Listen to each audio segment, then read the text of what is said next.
लेकिन सबसे बड़ा है कि अभी तक हमारे देश में रेप केस कम नहीं हुआ है, तो सबसे पहले तो वो बंद होना चाहिए। लड़की होती नहीं है कि आप उसकी शादी की चिंता करने लगते हो, उसको घर का काम सिखाने लगते हैं। तो नमस्ते, मैं हूँ सुप्रिया कुमारी और आप देख रहे हैं टेली रिपोर्टर, और देखते रहिए तो से नैना मिलाई के। ऑफ कोर्स मुझे लगता है कि सबको पता है कि जब दो लड़की या तीन लड़की बात करना स्टार्ट करती है तो उनकी बातें ख़त्म ही नहीं होती है, या उनकी गॉसिप ख़त्म ही नहीं होती है। तो उससे बेस्ट कुछ नहीं होता है। जब हम लड़कियां बैठते हैं ना, तो वो बेस्ट मोमेंट होता है, क्योंकि पता ही नहीं चलता है कि कब 4 घंटे हो गए, 5 घंटे हो गए, क्योंकि हमारे पास बहुत टॉपिक होता है बात करने के। चाहे वो मेकअप हो, लिपस्टिक का शेड हो, या कपड़े हो, कपड़े का मटेरियल हो, या तो किसी की गॉसिप करना हो, या किसी लड़के के बारे में बात करनी हो। इंडस्ट्री में आना कोई आसान काम नहीं है। कितना यूपीएस और डाउन देखें अपने अपनी यात्रा की, खास एक महिला के लिए।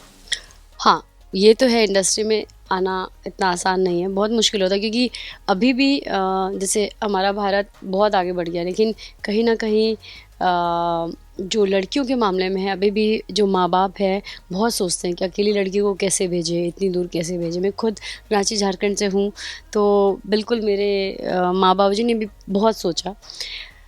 मुश्किल है, लेकिन अगर आप ज़िद्दी हो, ज़िद्दी इन द सेंस आप में पता है कि आप मेहनती हो, और अभी के टाइम में ऐसा है कि कुछ भी इम्पॉसिबल नहीं है, सब पॉसिबल है। अगर आप में टैलेंट है, आप में जज़्बा है, आप में मेहनत करने की क्षमता है, तो आप कुछ भी हासिल कर सकते हो। जैसे कि प्यार भी हासिल कर सकते हो, अपने करियर में भी आगे बढ़ सकते हो, हर चीज़। महिला सशक्तिकरण के बाद सब कुछ करते हैं, लेकिन आपके अनुसार सटीक महिला सशक्तिकरण क्या है? बोलने के लिए तो सच में आप सही बोल रहे हो, लेकिन सबसे बड़ा है कि अभी तक हमारे देश में रेप केस कम नहीं हुआ है, तो सबसे पहले तो वो बंद होना चाहिए। ये 2024 चल रहा है, लेकिन आज भी लड़ाई और लड़कियों पर घरेलू हिंसा हो रही है। इनमें दहेज भी ले लिया जाता है। इस पर आपको क्या कहना है? बिल्कुल नहीं, मैं ये बोलूँगी कि हमारा देश बहुत प्रोग्रेस किया है। इनफैक्ट हमारे देश में लॉ भी बना है लड़कियों के लिए, बहुत अच्छे-अच्छे लॉ बने हैं, बहुत सपोर्ट, लड़कियों को सपोर्ट के लिए लॉ बने हैं। लेकिन क्या होता है कि जो वो लॉ है, वो लॉ जिसके लिए बने हैं उनके लिए यूज़ ही नहीं हो रहा है, और जिनको उसकी ज़रूरत नहीं है वो उसका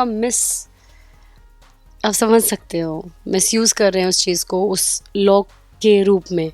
लॉ बहुत बना है, लेकिन क्या है ना कि सबसे ज़्यादा कि हमको एजुकेट करना बहुत ज़रूरी है लड़कियों को, ताकि उनको पता चले कि हमारे देश में क्या-क्या लॉ है उनके लिए।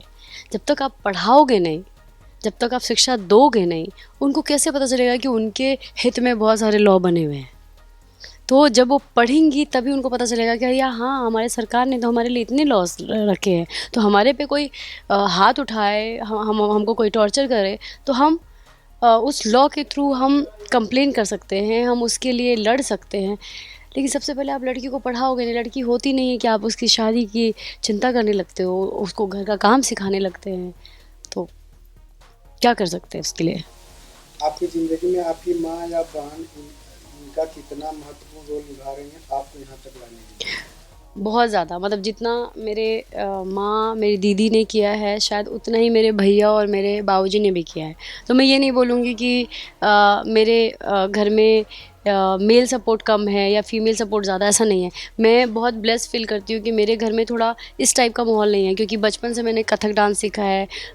योगा में मैं ऑल इंडिया को रिप्रेज़ेंट कर चुकी हूँ। तो मेरे घर में हमेशा से ये था कि क्योंकि मेरे बाबूजी खुद रेडियो में गाते भी थे। बैंक में थे, लेकिन रेडियो में भी गाते थे, तो उनको कल्चर पता था, उनको चीज़ें, उनको लगता था कि मेरे भी बच्चे कुछ एक्स्ट्रा करें पढ़ाई के साथ-साथ। तो मैं वैसे भी बहुत खुरापाती थी, तो मुझे ये सब चीज़ में उन्होंने क्लासेस में डाला था। तो मेरे घर में थोड़ा माहौल अलग था कि नहीं, पढ़ाई के साथ-साथ एक्स्ट्रा कुछ होना चाहिए, जो कल को मान लो पढ़ाई में इतना अच्छा ना कर पाए तो कुछ अलग करियर बना सके। टेलीविज़न के माध्यम से हम कई लोगों को मानसिकता महिलाओं के प्रति बदल रही है, ऐसे कौन सा शो या कहानी आनी चाहिए जो लोग को प्रेरित करे? आप ये शो देख लो, तो उससे नैना मिला के, इसमें एक काली लड़की की कहानी है जो मैं प्ले कर रही हूँ, कुहू।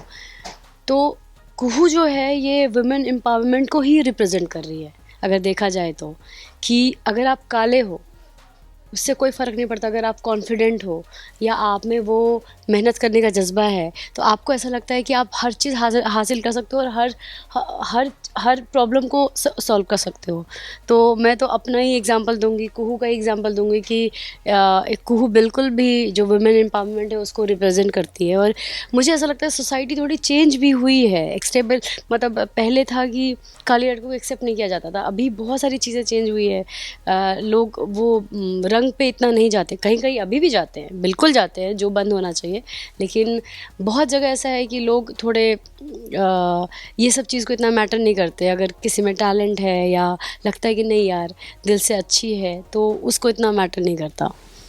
वुमेन्स डे पे फैंस को क्या संदेश देना चाहिए? वुमेंस डे पे सुप्रिया और कुहू की तरफ से यही है कि जैसी कुहू है ना वैसी सुप्रिया भी है, मतलब वो अंदर से बहुत स्ट्रांग है, अंदर से बहुत कॉन्फिडेंट है और अंदर से बहुत इमोशनल भी है, वो किसी के का दुख नहीं देख सकती। सेम कुहू भी यही है।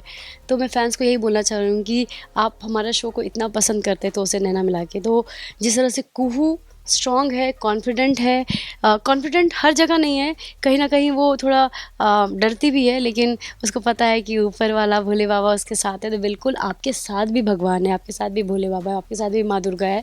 तो आप डरिए मत, अपनी चीज़ों जो करना चाहते हैं खुल के शेयर कीजिए अपने घर वालों से। अगर कुछ आपके साथ गलत हो रहा है वो भी आप बताइए, दब के मत रहिए और किसी से मत डरिए। Thank you.